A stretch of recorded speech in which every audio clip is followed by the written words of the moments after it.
and founder of Something or Other Publishing, Wade Fransson, is the host of Created in the Image of God, a series that examines the role of religion in society, from messianic returns to the emotive responses transmitted through our culture.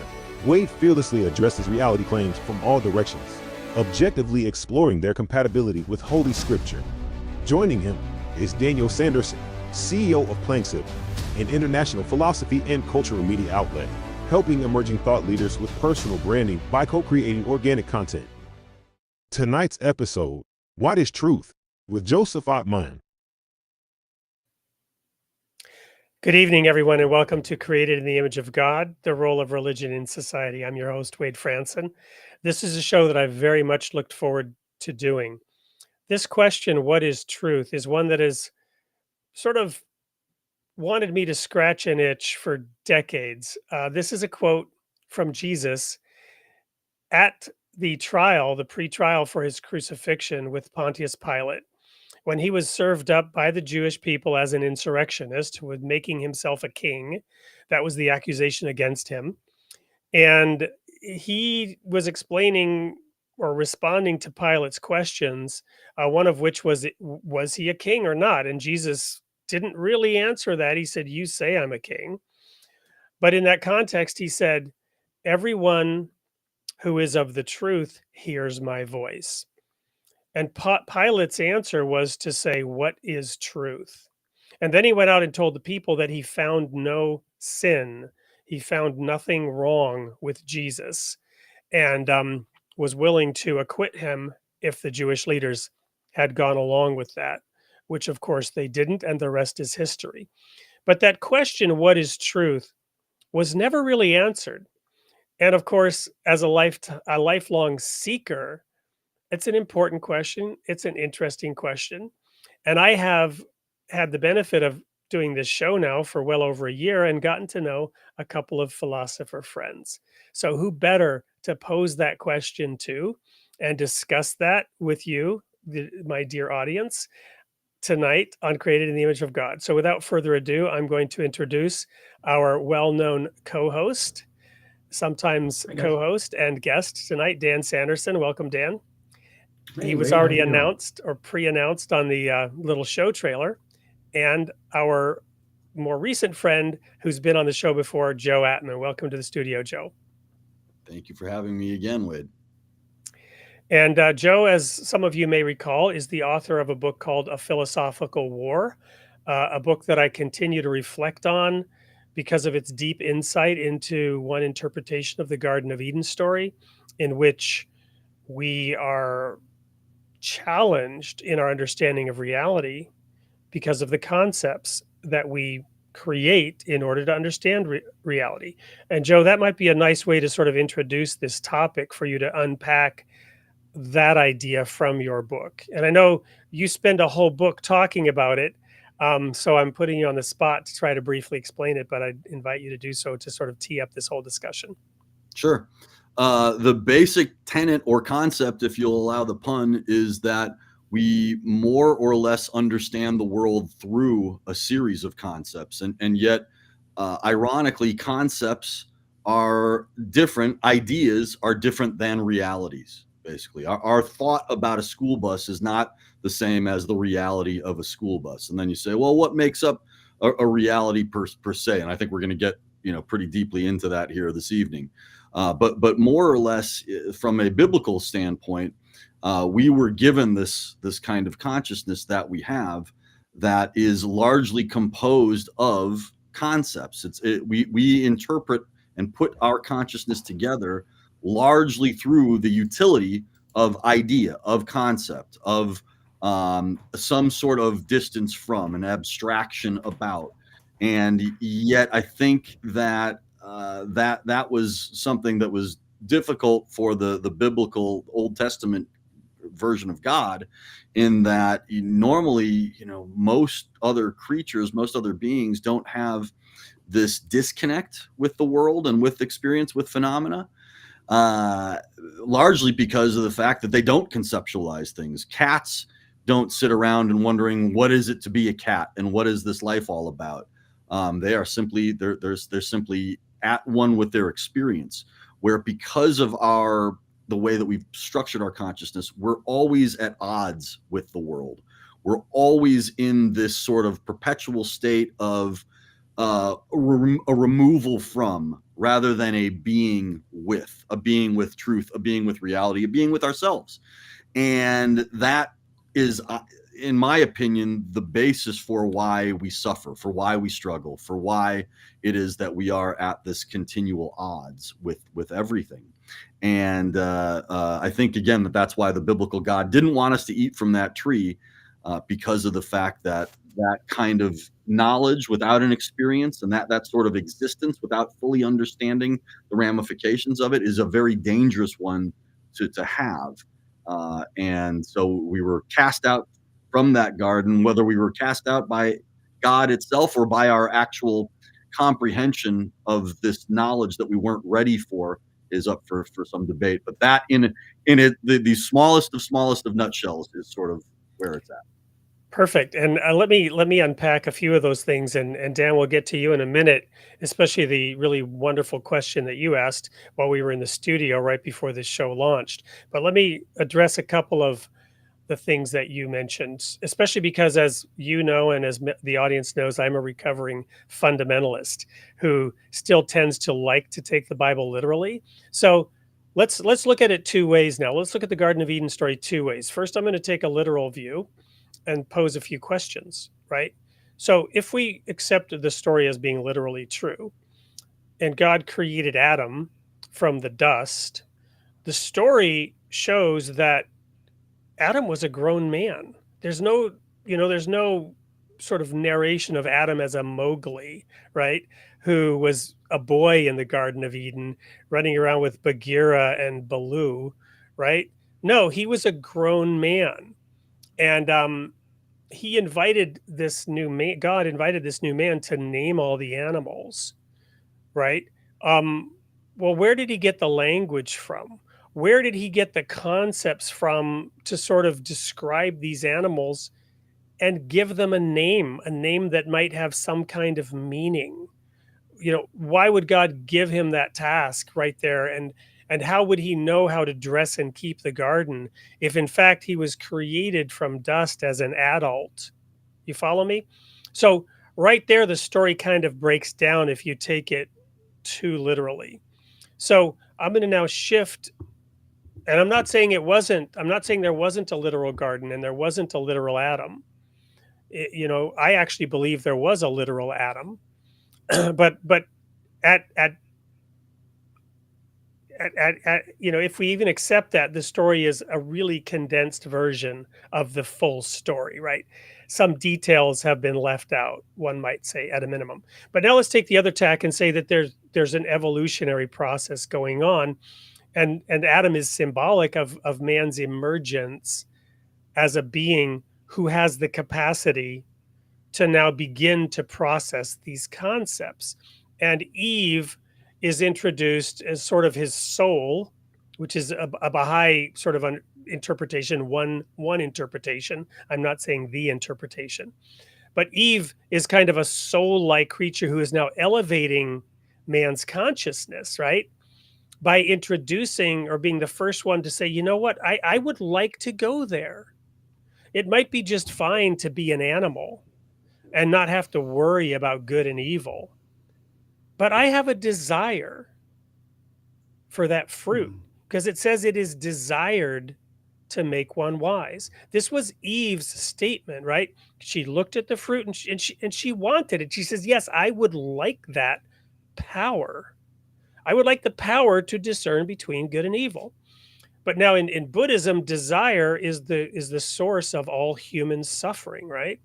So what I'm getting at here, Joe, is asking you to sort of further unpack this conundrum of we would want to and we would need to grow to be able to discern good and evil, to fulfill our human potential, to not remain an animal, to evolve beyond the simplistic animal life in which you could kill with no recourse because you're hungry and you could just eat whatever you kill and it doesn't matter, right?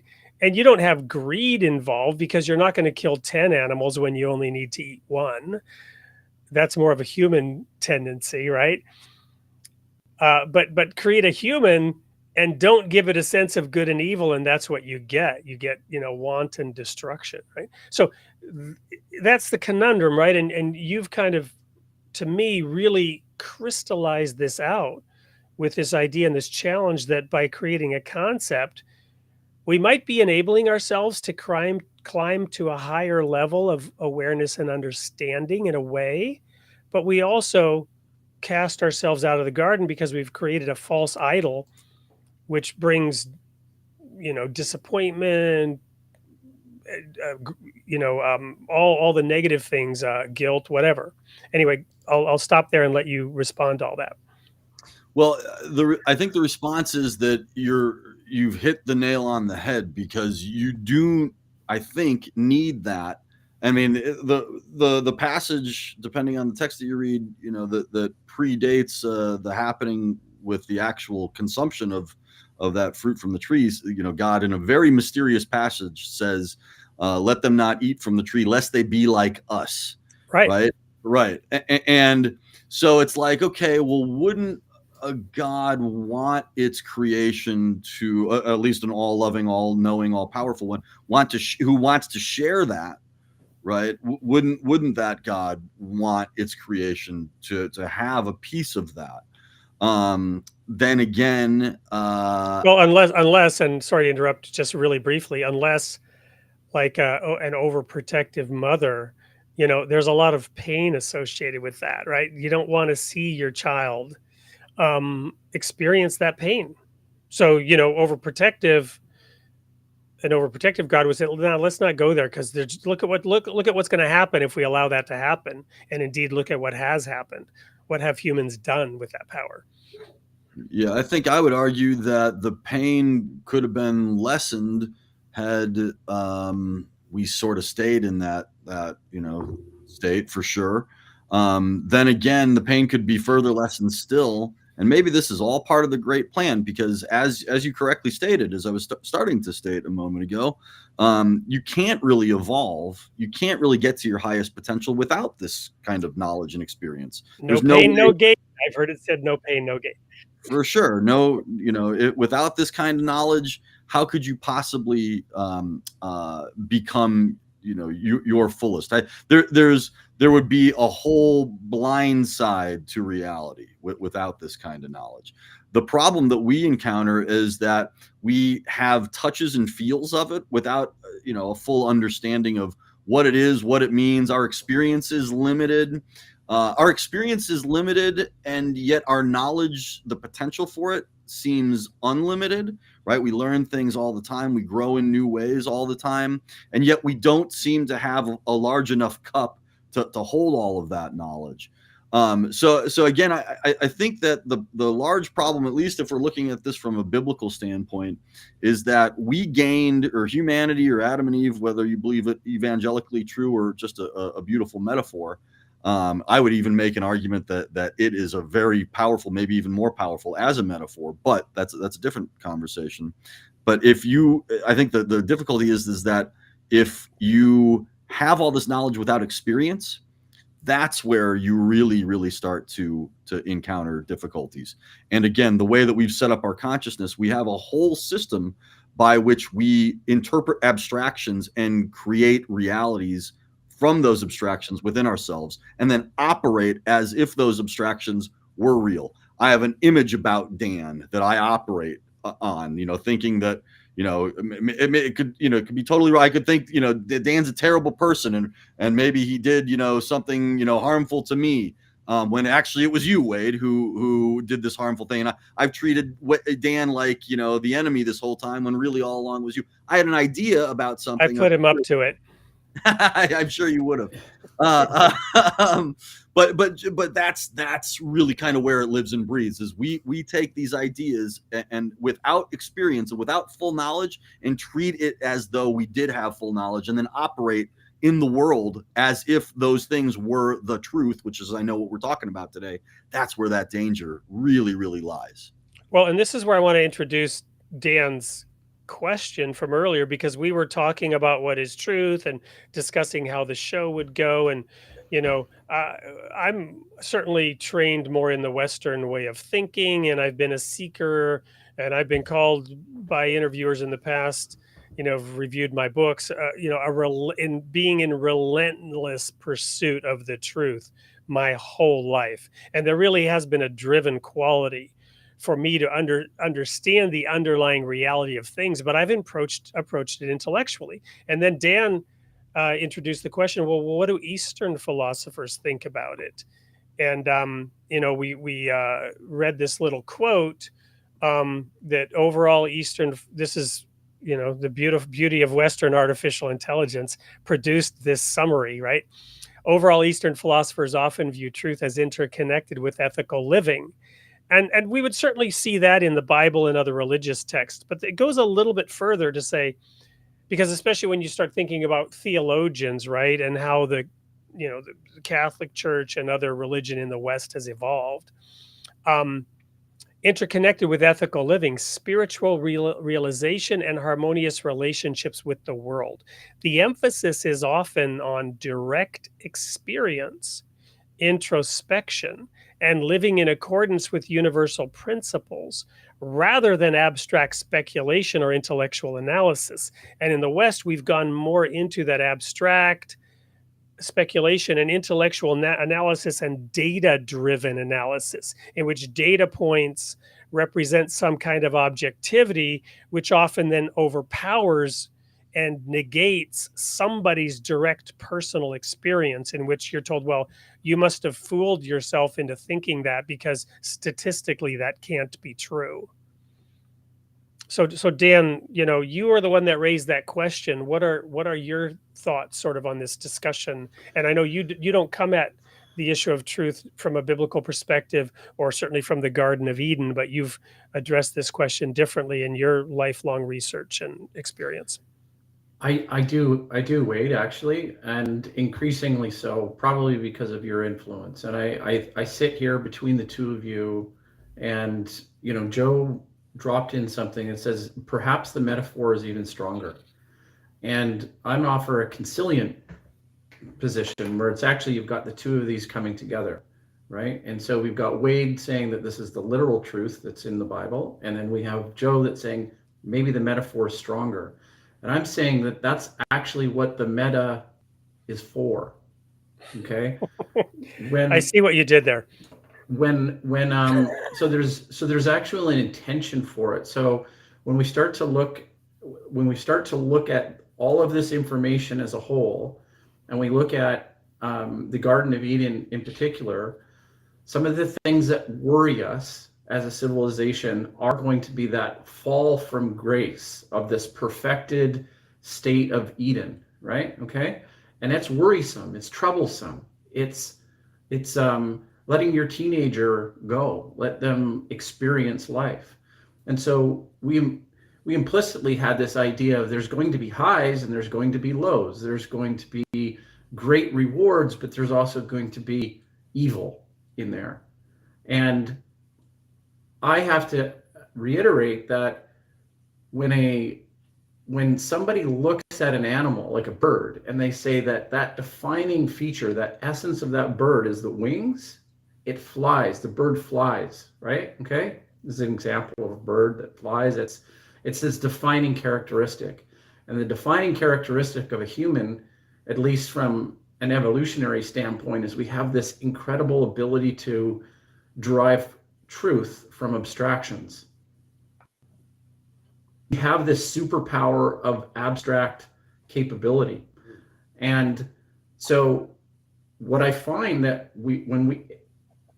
can we balance the conversation to say equal parts amazingness and equal parts, and that's this pull between good and evil. So it's not just identifying what is good or identifying what is evil. It's a whole participatory relationship with it and being in that space. And so now we say, it's almost like it's a transcendent plateau of presence where we're actually experiencing an ethical meditation in and amongst we could call it a make-believe world, right? But an imagined shared experience that is over and above the tangible, physical world, right? And so, I mean, that's how I would approach it. It's quite beautiful, actually. It's our superpower, really. It totally is our superpower. And yet, as with all superpowers or with anyone's strengths, usually it's, your greatest strength is your greatest fault, right? And so how do we use that superpower in a way, for good, right? Always, rather than when, Superman gets turned, into the evil guy, and then, the nemesis uses his powers on the world, for his will. I think that's kind of the whole sort of crux that we're in here, is that we do have this capacity, and yet at the same time, we're not necessarily aware of how powerful we are, how powerful and how important it is to operate in the way that we do, given that we are so frequently abstracting from things. And again, my caution to us is that if we were able to see and understand that how we interpret things, how we go about, our daily interactions are largely based on the abstractions and on concepts that we've built that for at best are incomplete, and at worst are completely misguided and completely false. How do we make sure that we're aware of that, and then yet nevertheless continue to operate? Well, I think that gives a great introduction to the topic. So we're going to quickly go to a commercial break. We've had a number of great comments from the audience already, but I'd like to encourage more. So we're going to show a quick trailer of your book, Joe, A Philosophical War, and encourage everybody who's listening in to continue to get those comments coming in, because we will be picking one of you over the course of the show to receive a free copy of Joseph's book.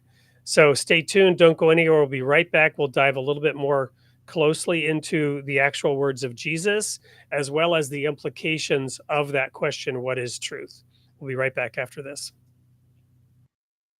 In a world where the battle of minds goes unnoticed, one man dared to challenge the very structure of consciousness itself.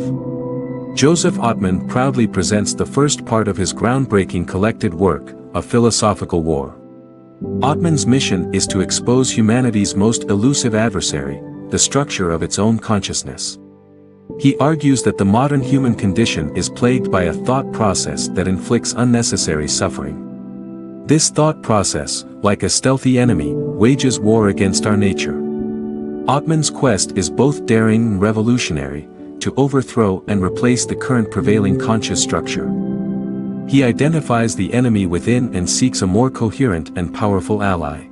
With digestible bursts of epistemological guerrilla strikes, he pierces the lines of everyday thought patterns. This counteroffensive offers a new perspective, one that challenges the way we perceive reality. Atman asserts that humanity's consciousness has relied too heavily on thought alone. He introduces being with, a relationality that harmonizes humanity with the world around us. But the battle doesn't end there. Atman reinterprets the early chapters of Genesis. He calls for the removal of contemporary notions of God while offering a profound argument for God's existence. Filled with intrigue, simplistic insights, and mystical yet realistic hope, this book is a potential landmark work. A Philosophical War by Joseph Atman. Available at Amazon.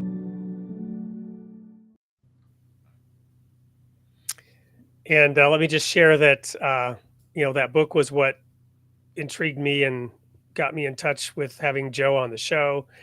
And his reverence for the Garden of Eden story, while using it as metaphor, was very appealing to me personally. And so I wanted to reassure those who are particularly religious in the audience of the value of this book, but also then the idea that explains how and why we were cast out of the garden, right? And these concepts that form idols in our mind that separate us from the true God, from true reality, because we then utilize our own ego and our insistent self to press for our view of things, our concept, over what reality is actually trying to impress upon us if we were open to it. So anyway, those are just my comments, and thank you, Joe. And I would encourage everyone to, comment if you'd like to try to win a copy of that book, or just go out on Amazon to order it. We'll share the QR code here in a little bit. But getting back to this discussion, so let's actually read the brief words of Jesus on this topic. And I had them up a minute ago, and now, of course, I've got to find that quote. Pilate, this is from John chapter 18, verse 37. Pilate said to him, "Are you a king then?" Because this was the accusation that was being brought. Jesus answered, "You say rightly that I am a king." And by the way, I'm reading, I think, from the New King James Version. "For this cause I was born, and for this cause I have come into the world, that I should bear witness to the truth. Everyone who is of the truth hears my voice." So let's just stop there before we get to this question of what is truth. I have come into the world, he said, that I should bear witness to the truth.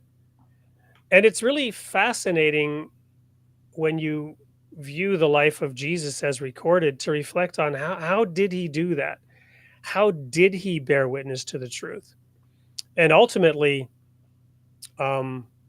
he sacrificed his life in bearing witness to that truth. And then he left us with this statement: everyone who is of the truth hears my voice, will recognize the truth of my words. So, Dan, Joe, any thoughts or comments about that part, what Jesus said in his defense? Not that he had to defend himself or that he was trying to defend himself, but rather in answer to Pilate's questioning. Go ahead, Joe. I would say that, it seemed like Jesus said that he was brought into the world to witness truth and then to relay that, right? Something that I think he demonstrated a number of times was not being done by a lot of people who said and claimed that they were religious. And I think you could very easily make the same argument today, is because what is true and real religion? What is it to actually be religious in the truest sense of the word? I think that the argument that Jesus would make, and I think that the argument that any sound philosopher making this point would trend towards, is that you have to get rid of, again, I'm going to be a broken record on this as usual. You have to get rid of your ideas, your own bias, your own even not necessarily personal experiences, but the things that may hinder you from seeing and experiencing and acting with what is, with reality itself. And again, I think we need to talk about, what is reality? Is there such a thing as objectivity? It's a whole section of philosophy, that's known largely as epistemology. How do we know what we know? But I think to what is it to be really religious? It is to see that truth and without any judgment, without any capacity for self promotion or for self benefit, to relay what it is that you're interpreting, what it is that you're seeing, and hopefully seeing things as it is. And then reporting that to the world, again, with this unbiased filter. And I think that was largely Jesus's power. He treated, everyone equally. He gave equal chance. But he condemned people where they needed condemning. He got angry at folks where they needed that sort of reprimand. And he really operated, by and large, at least as from the biblical standpoint, from this objective stance, more or less. He operated, he was, right? I mean, he was the way. Yeah. Anything to share or add to that, Dan? Yeah, I would take it a little bit of a different way. I'm really glad you stopped on that piece with Jesus, because whether you're, look, the thing about Jesus, and this is coming from someone who says, I say I'm a secular believer. Take that however you want to take it. But the whole idea of Jesus is that he is the divinity on earth, right? He's God made flesh. Okay? And so those words in the Bible about people hear my voice, yeah, they do, in a kingdom of knowing what is right and wrong. So Immanuel Kant talks about this as a prior to the senses. This falls right into your idea here of almost an idealized sense of just being in the world, Joe, is that Immanuel Kant makes the point that this is prior to experiences. We have an innate ability to know right from wrong. And so I feel the beauty, the hair stands up on the back of my neck when I hear Jesus proclaiming that if people listen to me, they hear my voice, right? And so this goes for faithful, this goes for Roman, this goes for, right? This is that introspective guilt that if you know you're doing something wrong, you know it, you hear my voice, right? That's the key. And so he acknowledges that he is, in a way, he kind of, I don't know if he's really, or to what extent he's acknowledging that he is the king. It seems like he kind of skirts that a little bit because he doesn't want to offend the earthly realm. But he says, more importantly than anything, this is inside those who hear that, they hear my voice, they hear the truth. So if you focus on that, that's what he's trying to describe, is that inner voice that's inside every one of us. And then the problem is you have Pilate then, in sort of trying to resolve this, is going, well, what is truth? And there's kind of some different flavors to it, because is he trying to just appease his wife and his political career, and is he trying to, like, you basically convey the whole beauty of knowing what is right and wrong, because he's like, so you're participating in a relativist obscurity that takes away from the beauty of that grace, right? Of this, like, innate knowing of what is right and wrong. So we'll get to that in 1 second. I want to just thank you though for that beautiful. Mary sat at Jesus' feet and just was drinking in his words, and Martha was running around overly concerned with serving him and making sure that everybody else was happy. And in this particular circumstance, not to put Martha down, he was praising Mary for choosing the better thing, for really being with him and just drinking in his words at a deep level. Another one is doubting Thomas, right? Where blessed are those who, not having seen, believed. And you needed to actually put your finger through, the hole. So come over here, put your finger through the hole in my hand. There, now you have it, right? I'm reminded of the scientist who studies an animal by killing it and dissecting it, right? Which is kind of like, what we do with some of our concepts. We're brutally judging a matter that we really don't understand. And I've heard people refer to Jesus as, not to take this in the wrong way, but what he did was coming to earth as a human, like becoming a rabbit being chased by the fox, so he could know what that was like, so that he could have empathy with all the rabbits.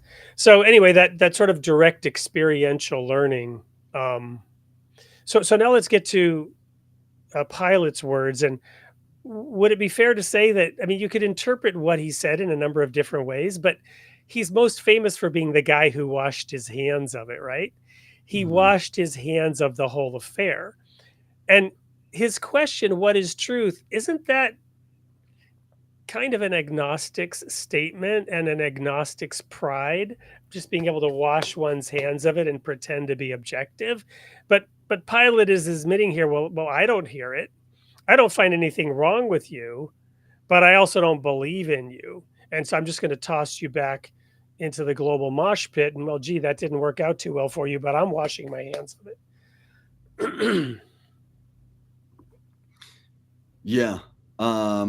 First, I think what Dan said was brilliant about that a priori, what it's called a priori knowledge, that knowledge of without, that knowledge before.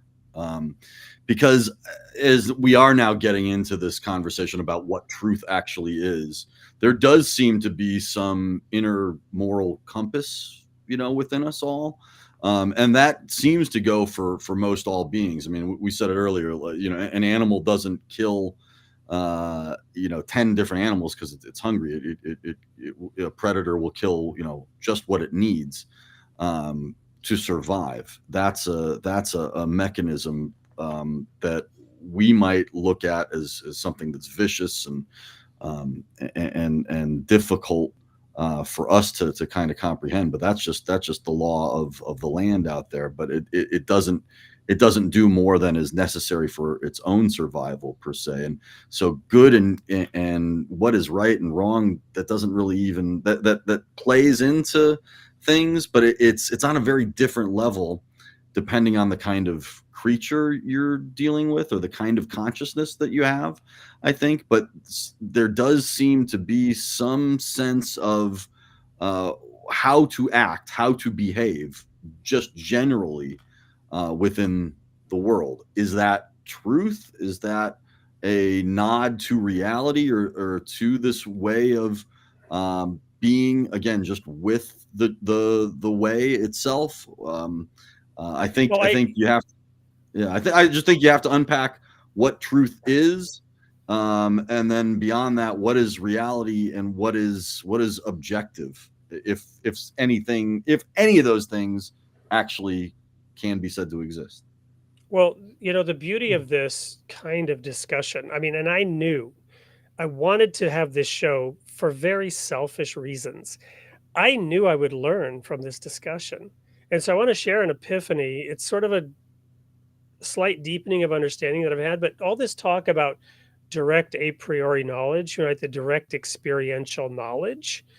If you take that back to the Garden of Eden, once we ate of that fruit, we cannot, I mean, it says in the day you eat of it, you will die. Why? Because you are now subject to the law and its penalties. You don't get to say, I didn't know. You don't get to say that anymore because that awareness is available to you. This is what you're talking about. There's some innate sense, some conscience. Paul the Apostle talks about having their consciousness seared with a hot iron, right? So we can destroy our conscience, but that's on us, right? It's ultimately on us. We have direct access. And even when Jesus was crucified, even more so when the veil was ripped in the temple, right? Whatever concepts and whatever high priests were in place that actually kept us, those high priests that tried to point us towards God, but it was towards their concept of God. So they were actually making it more difficult for us to experience God. That was Bingo. ripped. I mean, the Baha'i faith teaches that the priesthood was abolished, but I often say, well, yeah, it was. Jesus abolished it when through his crucifixion, the veil in the temple was ripped asunder and you had free direct access to God. And you always had it in the Garden of Eden, but we cast ourselves out through these concepts that we built, right? So we don't get to wash our hands of it. We can't. What is truth? Well, you should know the truth. And Jesus says you will know the truth and the truth will set you free. We have access to it and we can't say we didn't know. That's not going to, when we get called into the judgment in whatever form it takes, we're not going to be able to say, well, gee, I didn't know, nobody ever shared that with me. Well, no, I shared it with you when I created you in my image and gave you the ability to discern good and evil.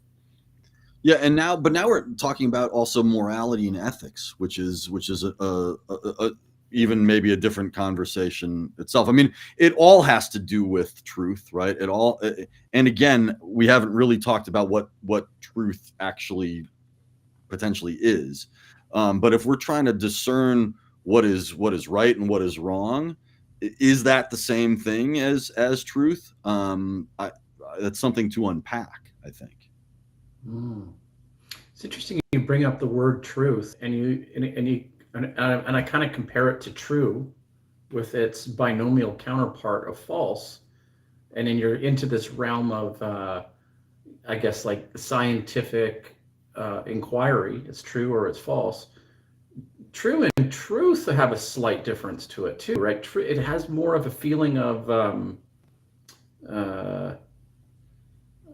ubiquity, like truth, right? Like it's like almost everywhere. The truth. Well, what is the truth? So that's a little different than saying, we set up an experiment and we could see that inductively this was true and this was false, right? That's different. There's a difference there. That's a really interesting point, Dan. Because I think what you're saying is right. Truth is much more like universal, right? Where something can be true in a situation, right? But where we're talking about like truth, like something ultimate, and that's the end of the line. And you mentioned, Dan, that you when we did the promo for the show, that truth is something that you really struggle with. And I thought, well, yeah, don't we all, right? Like that was a very honest admission. But so much of philosophy has orbited around this happening of trying to find out what it is.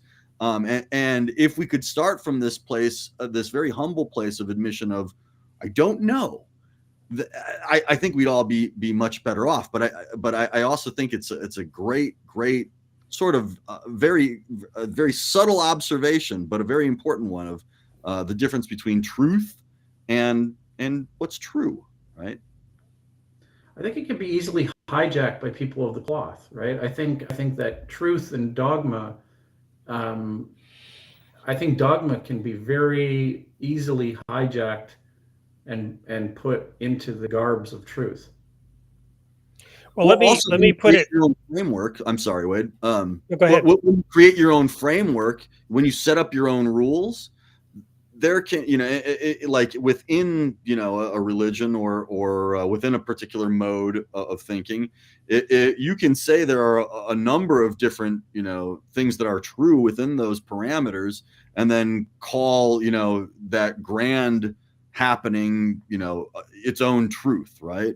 But it's easy to do when you set up the rules yourself. But this is exactly what Wade was saying about, the religions of the past, is that they've taken their concept and idea of what is truth, which is, I think, what a religion attempts to expound and get at is what is this connection between humanity and ultimate truth and ultimate God. Because I think most of the time we think about God as the truth, as something ultimate and paramount, like that. But when we have concepts about what that is, when we frame it in a certain way, we're limiting it. But then it's much easier to control those, what is true, rather than, and we're not looking at truth itself anymore. Sorry, that was a little longer of a tangent. Well, no. So I'd like to just share my own perspective. And this goes back to, many decades ago now, but most people here know that I was ordained into the ministry. And it was with a particular very large religious movement. When I say very large, compared to what? Well, not compared to the Catholic Church or the Protestant movement, but, a modern growing religious movement in which we believed that God had to open your mind, right? You might say, again, to refer to some Baha'i language, because I'm a Baha'i and we stream this to the Baha'i channel. There are veils. We have veils that keep us from perceiving the truth.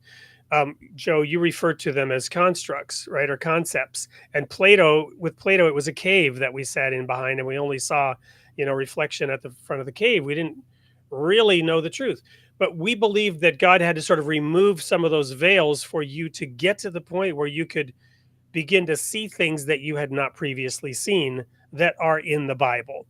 And this was incredibly useful. I mean, it opened my eyes to study and understand the Bible in a new and different way.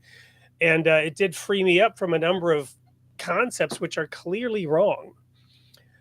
However, what really bothered me is that it didn't take me long to realize, especially after I was a minister, that we believed you had to have your mind opened by God. But then we were very good at teaching you to close it again once you had accepted this much, right?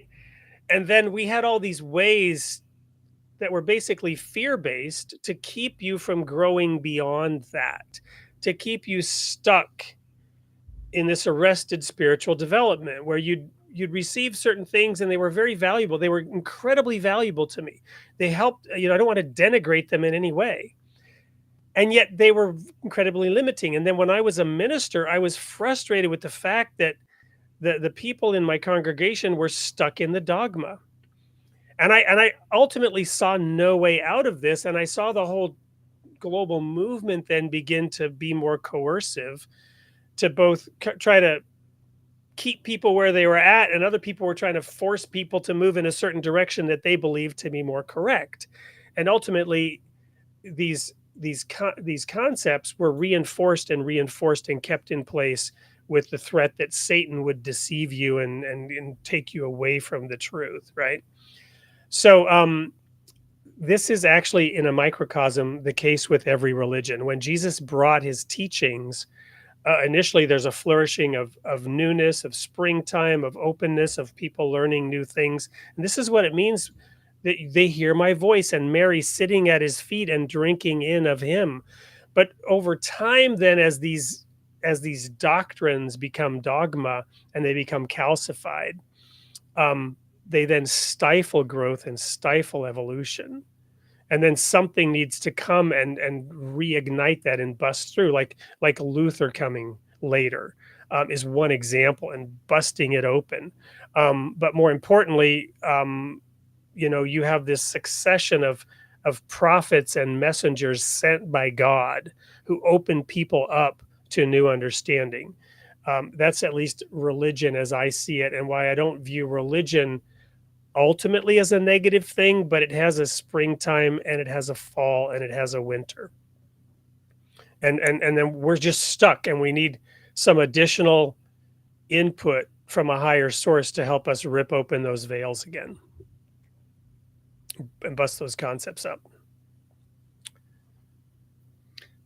And would you say then that that higher source is something that has to be downloaded onto us? Is that accessible through our own faculties? Is that something that we're able to grasp, in any meaningful way? Think about it this way. Despite all these challenges with concepts, you still have to go to school.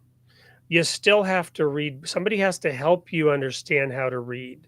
Now, could we say, no, that forget it? And this is a discussion you and I have had, right? We need concepts. We need to conceptualize things to go forward. But then we have to get rid of the training wheels and ride the bike. Yes. So you need a teacher, you need a school, you need parents. When we're not like Bambi, we can't walk after 2 minutes of being born.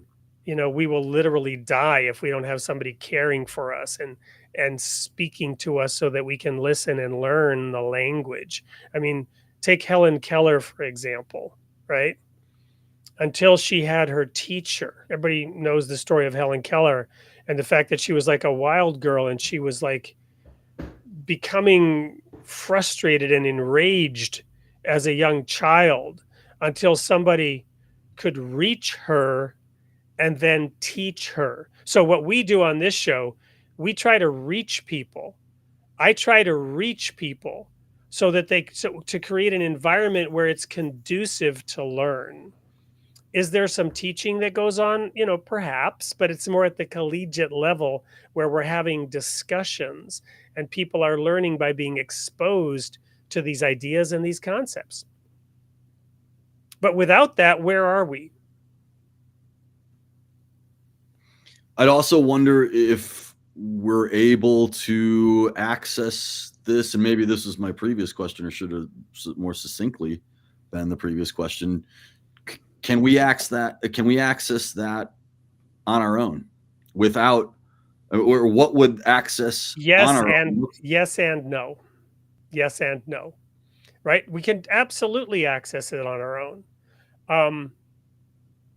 But it's also a very frustrating dead-end experience, right? So getting back to the Garden of Eden, right? And that initial thing about, well, we don't want them, and we want to keep them from eating of that tree because it would be much better for you just to listen to us and let us teach you, right? So drink of the tree of life and be with us and we will teach you. But no, we had to go off and learn it through the school of hard knocks, right? But then when you hit rock bottom, somebody needs to pick you up and, dust you off and send you on the right way again. And that's what I believe our loving Father, to use that analogy, does for us. He sends a new guide. He lights a candle in the darkness and we can begin to see it and move towards it. The sun begins to rise above the horizon and a new dawn breaks, and we can then stretch our branches toward the light like a tree. All of creation illustrates this principle. And no, I don't think we're completely self-sufficient at all. I think everything about creation teaches us that, like I said, when we're born, but also this whole planet itself is a massive incubator. Yeah, Joe, one of the things that our field of philosophy, I think, lacks is that there's a preoccupation with the individual and not so much on the network. And so when we look at the corpus of material that we've studied, it's a little bit more on the philosophy side of things, and Wade has more on the biblical side of things. But I look at it and I see a disproportionate amount of individual analysis of, like, we'll call it downloading of information. Like, what does it mean for the individual experience of thought and thinking and being in the world, right? Now, that's fine, but what happens at the network level? Okay, and say, well, okay, let's try and stay away from computer language. One thing about religion is that it's very tribal, right? I mean, tribal just means your group. I'm not doing it in a pejorative way. I'm saying this is where it originates from. So you have small groups, and it's quite fascinating and beautiful, actually, because there's, we could say, I guess modern religions or Abrahamic religions, there's 2,400 years. Okay, so you look at that, 2,400 years. So how many versions of Father, Son, Father, Son, Father, Son, Father, Son, of continual wisdom being transferred down from generation to generation, experiencing a variety of things all over the world. It's tapping into that wisdom of knowledge of transfer from father to son, father to son, father to son. And this is not a male thing, actually. It's right. Because right beside every man, there's a woman. But it's so much not an individual. Like, I can't presuppose that I can tap into a complete knowledge structure or the truth, which is probably, laden in ethics, without acknowledging that lineage of predisposition to your tribe and people outside of your family or your pair bond. Well, and when you mention women, right, our mothers are typically the primary educators in the early years of life. And where would we be without that gentle, loving teaching? Yeah. That's one of the things, we end up fighting off all sorts of things. Like, if I use that comment now without prefacing, this includes women, and I'm using man in a general sense, right? it's alienating because, the females in the room think, oh, well, it's, I get this with Greek philosophy all the time. Oh, they're male chauvinistic. Actually, there's probably some of that was correct, but there's an entire tradition of pair bonding replication and wisdom that comes from, the other that is which holds creation itself. It's amazing. Not to diminish a female role, right? They help synthesize it. Well, let's put a pin in it right there. Go quickly to another break because we're chewing up the time here because it's just so fascinating. I want to do another book trailer and offer a second book. And when we come back, we might share a couple of quotes from philosophers, both famous historical philosophers and some of those of you who are putting your comments in the chat. Stay tuned. We'll be right back after this short promotion for a book that you will have the chance to win. America's greatest literary treasures, Mark Twain, once said, "I apologize for such a long letter. I didn't have time to write a short one." Get ready for a literary journey that's as rich and diverse as the flavors in a fine wine. Introducing 25 Servings of Soup, a literary tasting of established and rising talent. These stories aren't just enjoyable on the surface. Each one carries a special note, a subtle exploration of social issues, a celebration of diverse characters, and a spotlight on the challenges faced by those different from us. As you turn the pages, you'll find not just entertainment, but a profound invitation. An invitation to understand, respect, love, and empathize with others better. Dive into 25 Servings of Soup, literary journeys into life, meaning, and love. Because great stories are meant to be savored, shared, and remembered. Grab your copy today. And there's a QR code if you want to point a device at that. Not the one you're watching this on, of course, if you're watching it on your phone. We don't want you to go anywhere. And we'll share in a minute the QR code for Joe's book. And finally, we'll share a QR code for how you can support this program and the other programs that have been launched by the Royal Falcon Foundation, which we talked a lot about last week. So here we are at that portion of the show where we're going to start introducing some of the audience's comments. There's still time to get your comments in there. And Joe will be awarding a copy of his book to the comment that he likes the best. And there is the QR code for his book. And Dan and I will be looking at other comments and awarding a copy of our sponsor, Something or Other Publishing's book, 25 Servings of Soup. So get your chats in the comment, and also remember to share this show, subscribe to it. We're very grateful to our audience. The show is growing, and we want that just to keep on going. So, Joe, right before we went to the break, it looked like you might have been wanting to say something else. Yeah, and this should and could be like a 10-part discussion, right? Probably more than that. And I would also argue that I think, as I have earlier in this conversation, that the whole of philosophy and religion sort of orbits around this very question of what is truth, what is our access to truth, what does it mean, and what do we do with it if we're lucky and fortunate enough to possess it. Can you possess truth? Can you touch it? Can you even get near it? What I was going to ask, because again, I think it's just I think Dan's been on fire here today, as usual, but today especially. Like I was wondering, though, because you started talking about tribalism and how different tribes emerge, and I wonder, is every tribe's emergence its own brand of truth? Because if we have this a priori knowledge, and that there is truth, there is a truth out there, if that is the case, and I don't think we've even honestly, I think we've sort of made that assumption without exploring it too much in this conversation. I'm not sure we have time to explore whether or not, although it is the ultimate question, I think, is there such a thing as an objective truth? I think we make an assumption that there is. I'm not sure, but we haven't talked about it directly yet. But what Dan was kind of saying about this tribalism, and what he also mentioned before about a priori knowledge. So I'm wondering, is that tribalism, because that is all about, in different cultures, different perspectives, that all comes from that lineage that you were talking about.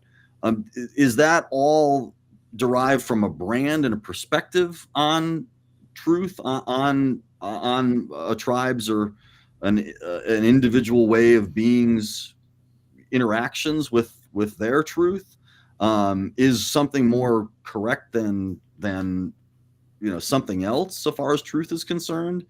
And again, if you have this a priori knowledge about things, can you deviate from that? And what does that deviation look like? That was like 10 questions. But I hope you understand. I was going to say, like, do you want to take a crack at it, Wade? Because I think you have some good insights on that. And then I kind of have a couple highlight points I could. Well, I'm not going to remotely try to answer any of that, but I'm going to share a couple of observations, right? One is I've had the blessing of having children, right? And so I can remember my own experience as a child, and it's something yet again to see that same experience by children in your own household that are your children. And I would say that children don't necessarily have an innate sense of truth, right? Not to throw my son under the bus, but his imagination and his flights of fancy allowed him to come up with the most unbelievable, improbable explanations for things from a very young age.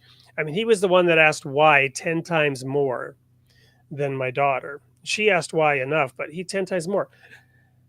And he would answer his own questions why. And it was amazing, the brilliance, the twisted brilliance of the answer that he would come up with. But what he had an innate sense of was a desire to get an answer that adequately described reality, to answer questions that were beyond his ability to answer. And yet he would try, right? So the first thing that is just amazing is the desire to get an answer, the desire to pose the question, right? Versus just, who cares? I mean, and a lot of that came from a sense of justice and what's right. I mean, he really wanted to get at truth, right? The second observation I always make is, what does the word truth even mean? And what language did Jesus say the word truth in? And does that concept in that language mean the same as the word truth in English? And Dan and Joe and Wade and everybody in the audience here understands something slightly different about what the word truth even means, right? So what are we even talking about? And then you get into defining terms, and then you get into some of the quotes we were reading from Kant and Nietzsche and so on in the studio beforehand. And the third observation I would make to what you are saying is that ultimately the truth as we know it is, we don't exist as we see ourselves. We are fields of energy. Somehow the two cells that created me, the sperm and the egg, and the DNA that combined somehow created this particular version of holding the energy into a specific form over time, so that I see myself and you guys see me, and I can slap myself on the face and I can feel pain, but I'm nothing but particles of energy, and most of me is empty space. And we know this scientifically, right? And so every one of those particles has a spin to it. If I'm not mistaken, the protons spin to the right and the electrons spin to the left, or rather orbit. And quantum particles spin. Everything is spun, and we know what that word spin means in our modern society. Everything has a spin on it. Everything has some kind of orientation, which is kind of to bring it back to my son and his quest to know the truth, he has a particular angle, a particular approach, a particular way of answering the questions for himself that led to those fantastical, amazingly complex explanations of reality that he was having at 2 and 3. He'd be like, oh, well, that means this and this and this. And I'm like, where did you get that from? Right? But he's trying to figure it out from his own perspective through his own eyes. To your point about my truth or your truth, and the final observation is it our truth or is it really just our baggage, right? Are we touting our baggage as truth? I'd like to speak from the perspective of my baggage, right? Because my experience is also my baggage, is it not? And that's just interesting to sort of not constantly emphasize the rightness of our views, which is another whole aspect of this. Sorry, those are all just observations, none of it answering anything. Oh, I would disagree, but we'll let Dan talk. Oh my goodness, he left me with the baggage. Well, that's because share your baggage with us, Dan. There you go. The baggage. So this would represent something that is not true, that we kind of need your peers to help you through, I suppose, right? You know, I mean, and that's a level of trust, right? You know, it's like I have you guys show up for a presentation where I'm giving a speech to 100 people, and you're in the audience, and you're helping me a little bit, or afterwards you give me great honest feedback as a friend or something like that. Well, I mean, we have to grow with that honest feedback, right? So I think that's important, right? I mean, I think, Wade, we've even had that conversation on this show, maybe not on air, but it's like, you know, tell me what's going, like, what do you know, like, am I speaking too long? Am I going on a tirade? Am I doing this? Am I not engaged enough with the audience members? Am I not, like, this kind of feedback is important, right? Because we view the world through our own lens, but we also realize that we're also friends and husbands and business partners and stuff like that, right? So yeah, there's a lot of different shoes to fill. Yeah. I was going to say something too, Joe, about the tribal piece. And there's a really compelling piece of evidence in sociology studies that talks about tit for tat strategy. This is like retributive justice, eye for an eye. And in this moral arc, we understand that progressively things are getting better. We could say revelatory. It doesn't matter. That's not the point I'm trying to focus on. But when they look at, from an evolutionary model, which tribes actually succeed, it's actually the tribes that are trustworthy. So it's not that you can't get ahead by being evil or take advantage or lie or manipulate or kill or any of that. It's just that if you're one of those kinds of tribes, they end up killing off each other. And so it's a very interesting thing that it's like there's like computer models that actually show that is an evolutionary successful model for large scale societies, right? Or, you know, like humans are. And I think that's fascinating. I feel like that's empirical truth about, and it's very compatible with religion, right? That we do have this goodness to us at a tribal level, more goodness than bad, right? Goodness always wins. Wouldn't it be great to say that? Well, there's some evidence that is the case. Right. There's a beautiful quote from Gandhi that says, you know, I'm totally going to botch it and paraphrasing, that says that if you think about it and if you really look at it, goodness always does win out. Maybe not today, maybe not, you know, tomorrow. It might take 100 years, but eventually goodness prevails. But does goodness mean the truth? Is the truth always good? I'm not sure that you can say, is there something that is the good also? Is there something that we can label good? There's a beautiful saying in Zen that says, I think I've even mentioned it on the show before, that says, beyond good and evil, there is a field. I will meet you there. Again, I might be paraphrasing that a little bit, but Elysius or whatever. Yeah. Is that what it is? Okay. So yeah. Well, and it's that field of glory or bliss or something. It could be heaven, an earlier concept of heaven or something. Sure. But all to say that is even the things that we fundamentally believe in, good, bad, evil, right, wrong, do those really exist? Do those have their own ultimate correlation to this thing that we're ultimately saying exists, called truth with a capital T? Not what is true, like you delineated earlier, Dan, but what truth is. Do those things really actually exist in and of themselves, or are they also some sort of, kind of, to bring it back, like a tribal understanding of the nature in which the world operates?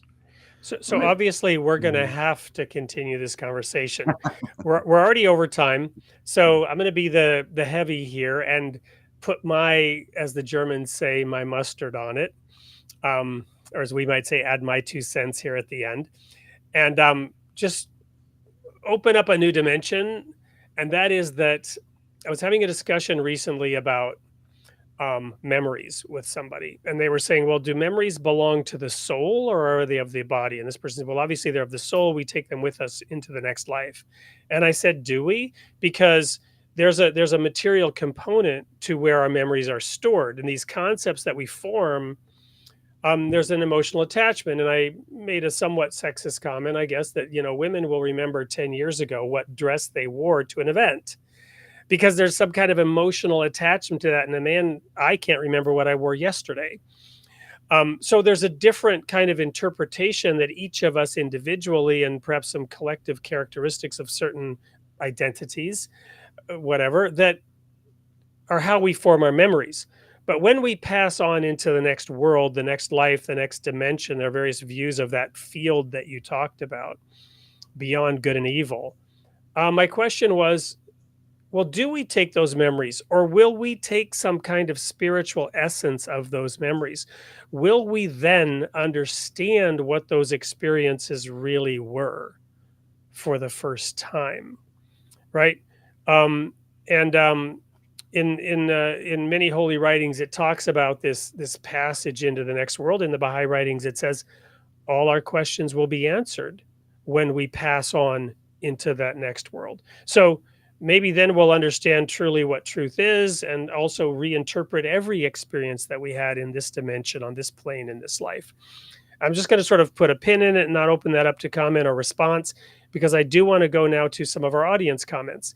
And I'll just show quickly a few early on. Just want to make sure that we're honoring Jesus and who he was, as many people did in the comments. Because that was the topic, what is truth? And we were quoting his words and his crucifixion. So we had comments like that from Lord Cole, and the Word replying amen to him. And on the topic of, the pain and suffering from the desire of eating the forbidden fruit, from Heartfelt Son here. Yet, God knew it was going to be painful. Free will is a humdinger. So, those were some of the comments. That's a great title for a book. Sorry. There's my stance right there. There you go. Or a dissertation. How about that? How about a dissertation? Humdinger, yeah. Okay. Well, you can be my academic advisor. We'll see if we can sneak this by, right? I would happily take on a student who wanted to name their dissertation "Free Will is a Humdinger." I would gladly. Anybody's interested, please contact me.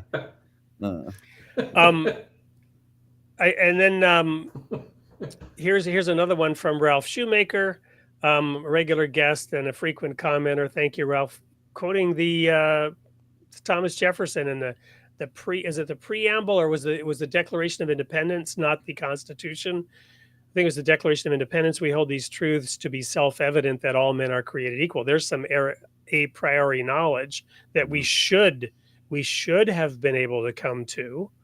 But for some reason, this has been a problem and a challenge for our species throughout much of our human existence, even though, as Thomas Jefferson said, it should be self-evident.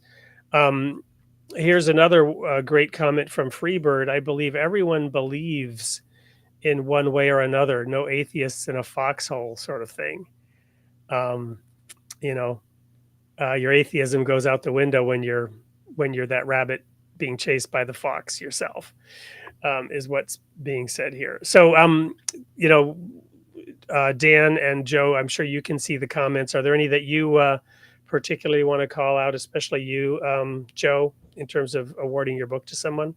I kind of want to be the Oprah of my book right now and be like, you get a book and you get a book, and because I thought there were a lot of great ones. Everyone here gets a book. Right? Yeah. Hey, seriously, time out. Maybe we should. 825 viewers. Before we go there, let me share this QR code. Support our mission, right? You too can make Joe's dream come true of everyone gets a book, right? There you go. No, but seriously, the Royal Falcon Foundation has received its determination letter from the IRS. So it is an official 501c3. Nice, yay. And on our website, we have the various levels of participation. Now, the primary focal point of this foundation is to sponsor these youth camps. But this show is also through something or other publishing and the Royal Falcon imprint, one of the beneficiaries from Royal Falcon Foundation. So go use this QR code, look at the various levels, participate, join us, contribute, and help us with the mission and vision of this show and the other projects who are reaching primarily 11 to 15-year-olds, and beyond them, the whole ecosystem of families, villages, and tribes, opening people up to the experience of unity in diversity, where different views, different perspectives, true diversity, diversity of thought, diversity of temperament, diversity of perspectives versus just diversity of identity, right? Where those diversities are welcomed and encouraged. And in that environment, the younger siblings, the older siblings who are staffing it, and also the parents, the entire family and friends can become involved in the mission of Royal Falcon Foundation. So having said that, and walking us back from the prefaces of giving everybody a book, which we somehow need somebody to pay for, Joe, I appreciate the sentiment, but who, if you had to pick one or two. Could I pick two? Yeah, you can.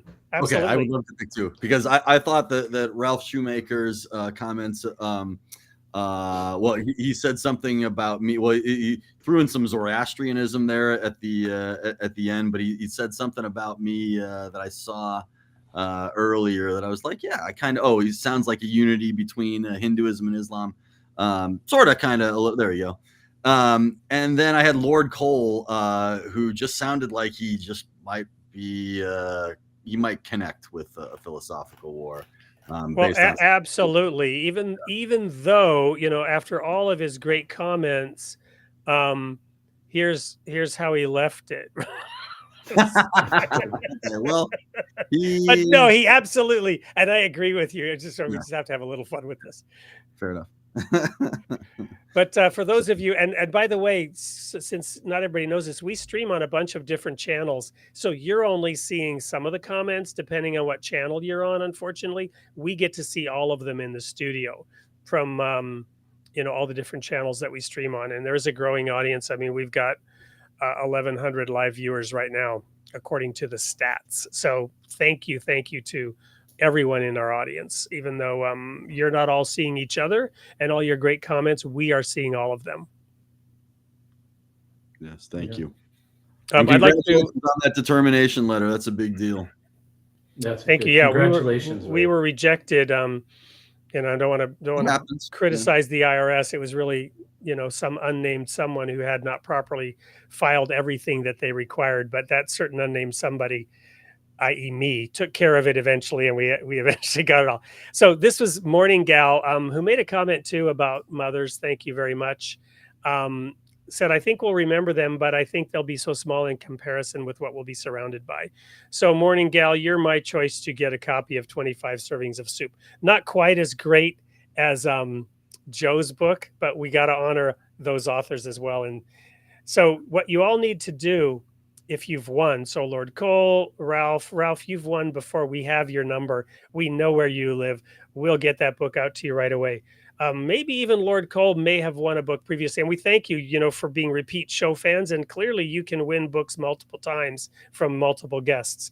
Morning Gal, I don't have any information on you. You'll need to send an email to info@soupllc.com to provide us with the address to send your book. And I do have to say, we reserve the right to not ship books internationally because that shipping charge is multiple times the cost of the book itself. We can maybe talk about getting you an ebook, which doesn't involve that shipping charge. We are still a very small organization that doesn't have unlimited funds, but we are growing and we hope to do a whole lot more of this stuff.